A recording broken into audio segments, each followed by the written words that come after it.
L'instant est à l'actualité économique du continent africain sur SICA. Mesdames, Messieurs, merci de prendre une fois encore le rendez-vous. Voici l'essentiel de ce qui fera le menu de cette édition.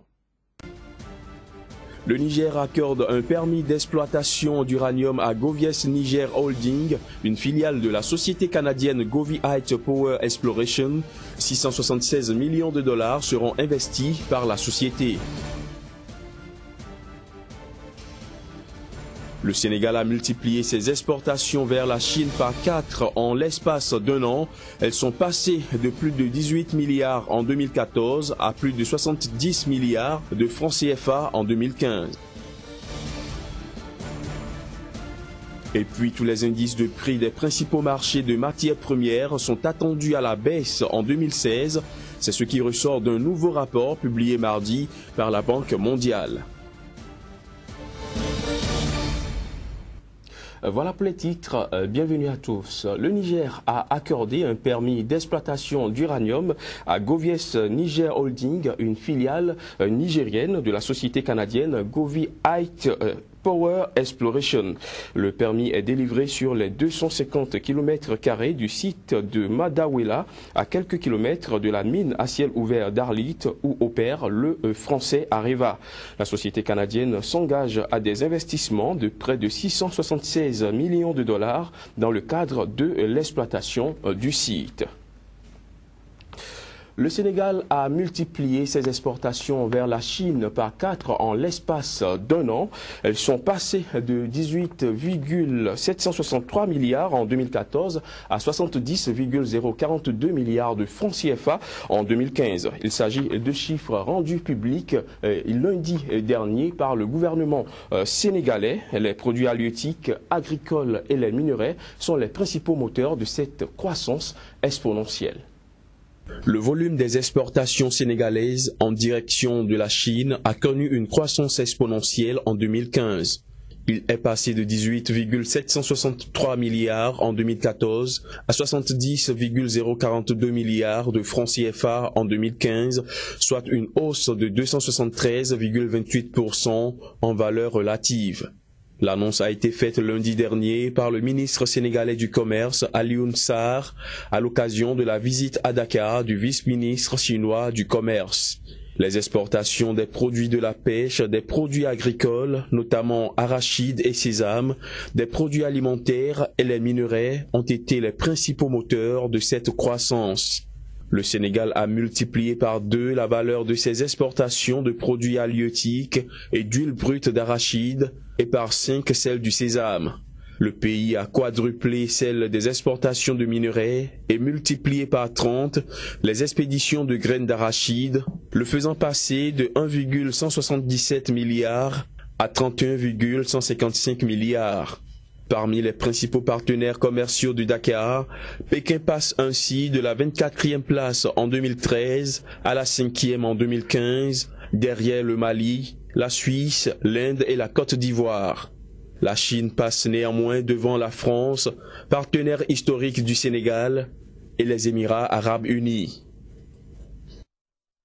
Nouveau rapport publié mardi, la Banque mondiale prévoit que tous les indices de prix des principaux marchés de matières premières sont attendus à la baisse en 2016. Ces baisses seraient les conséquences des surproductions persistantes et d'une demande au ralenti des matières premières industrielles dans les économies émergentes. La Banque mondiale prévoit un recul des prix de 37 matières premières en 2016 sur les 46 dont elle recense les prix moyens sur les marchés internationaux. Les prix des matières premières hors énergie devraient reculer de 3,7%, les produits agricoles de 1,4% et les métaux de 10%. Quant au baril de pétrole, il est attendu à près de 37 $ sur l'année 2016 contre 50 $ en moyenne en 2015. Je vous invite à présent à découvrir le reste de l'actualité économique du continent africain. En bref, bien sûr, c'est à travers cette compilation. Au Nigeria, un récent sondage révèle que 45% des diplômés sont au chômage, d'où la nécessité pour le pays de prendre des mesures urgentes aussi bien dans le secteur public que privé. Pour lutter contre le chômage, les experts préconisent aux autorités nigérianes d'accroître les programmes de formation et de création d'emplois pour les diplômés. Avec un taux officiel de 9,9%, le chômage au Nigeria est l'une des principales causes de conflits dans le pays.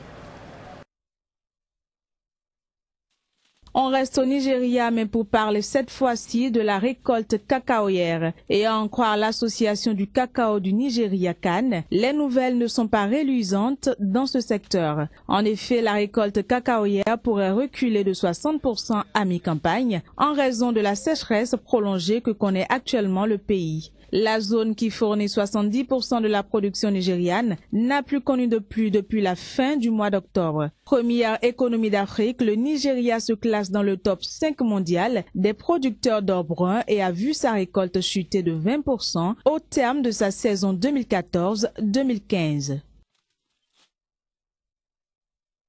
L'Ouganda sera bientôt doté d'une centrale de 23 MW à biomasse, prévue pour être construite d'ici 3 mois par le Mayug Sugar Industry Limited. La centrale électrique commencera à produire en 2018 et représentera environ 2,6% de la capacité nationale en matière électrique. L'Ouganda, il faut le préciser, est actuellement l'un des rares pays africains où l'offre en matière d'électricité dépasse la demande. Cependant, le pays dispose d'un taux d'électrification de moins de 20% en raison d'un manque d'infrastructures de transport d'énergie et du coût élevé de rachat de l'électricité auprès des producteurs indépendants d'énergie.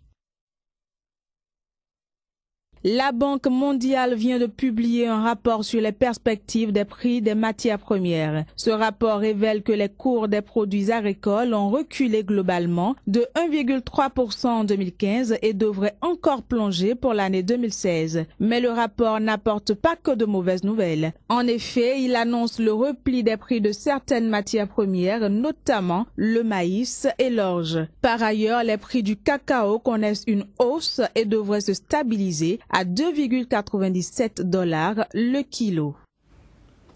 Au Sénégal, la Banque africaine de développement soutient le projet de réhabilitation de la route nationale 2. On en parle tout de suite avec Casimir Pédion.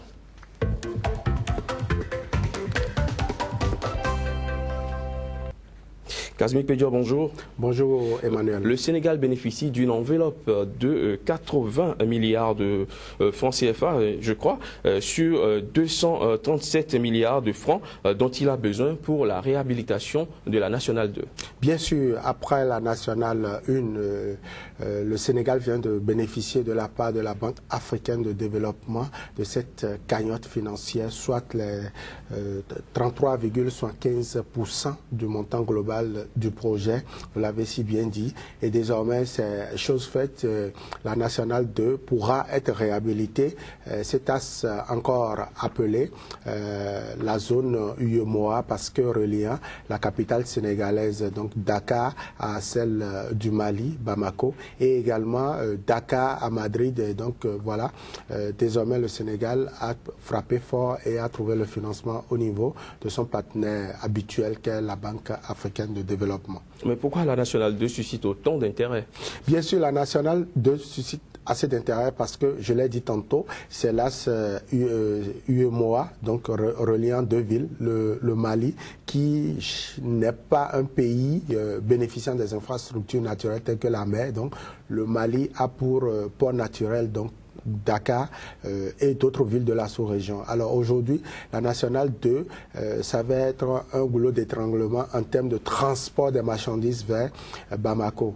Il n'est pas aisé de circuler sur cette voie vu les conditions dégradantes de la voie et donc le pont qui relie d'ailleurs le sud du Sénégal et le nord du Sénégal est quasiment impraticable et ça pose un véritable problème. vous n'êtes pas sur cette voie dans la sécurité, ça circule avec des accidents. Donc désormais, le Sénégal, le pays, a trouvé donc le financement. Au-delà de cela, c'est aussi une région, le Nord, c'est une région pourvue en termes de richesse du sous-sol et du sol. Et donc, il est un peu difficile aujourd'hui de pouvoir transporter les céréales depuis le Nord vers Dakar parce que, bon, la voie n'est pas praticable. Donc, voilà l'importance que cette voie revêt.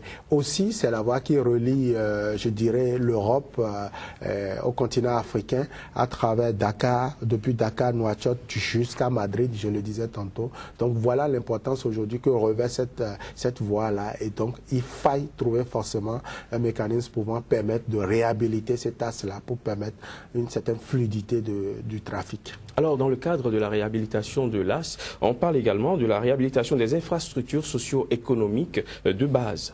Bien sûr, il y a par exemple le désenclavement de l'île de Morphée qui est prévu dans ce cadre-là, l'île Morphée qui regorge d'assez de potentialités agricoles et qui jadis était enclavée, ne permettait pas la circulation, la libre circulation des marchandises. Et les populations vivant autour de cette île-là travaillent beaucoup, mais aujourd'hui, ils ont le soulagement du gouvernement sénégalais et de son partenaire Labad qui pourra mettre à leur disposition l'enveloppe financière qu'il faut pour les désenclaver. Il y a aussi des voies, des petites voies, si j'ose parler ainsi, d'interconnexion de cet axe-là et qui pourront permettre aux populations de mieux circuler. On note également au cours de ce projet-là la construction de centres de santé, des dispensaires pouvant permettre de soigner les populations. Il y a également la construction d'infrastructures pour l'éducation. Donc l'éducation, le volet éducation est prévu dans ce projet. Donc vous comprenez que ce n'est pas que la réhabilitation de l'AS qui ici importe, il y a aussi les infrastructures structurantes qui accompagnent ce projet. Une note spécifique de ce projet Kazmi Pédio, vous ne l'avez pas dit, c'est également la création d'emplois. Bien sûr, on a noté pour ce projet-là, le gouvernement sénégalais a innové en invitant son partenaire à accepter le volet, je dirais beaucoup plus création d'emplois pour les jeunes. Il y a de ces ingénieurs aujourd'hui au Sénégal qui triment, qui n'ont pas d'emploi parce que bon, le marché de l'emploi est un peu restreint. Et donc le projet veut intégrer ce volet-là, permettre à ces jeunes-là, on va les recruter sur des bases beaucoup plus concurrentielles. Donc on va lancer un recrutement de ces jeunes qui triment dans la ville dakaroise. Donc, et on les recrute, on les met à disposition des sociétés, des entreprises qui vont réaliser cette infrastructure. Donc voilà le volet innovation que Dakar est aujourd'hui en train d'intégrer dans ces projets structurants qui forcément pourra impacter non seulement l'activité économique, mais voir aussi le volet social, notamment la lutte contre le chômage dans le pays. Il faut souligner l'importance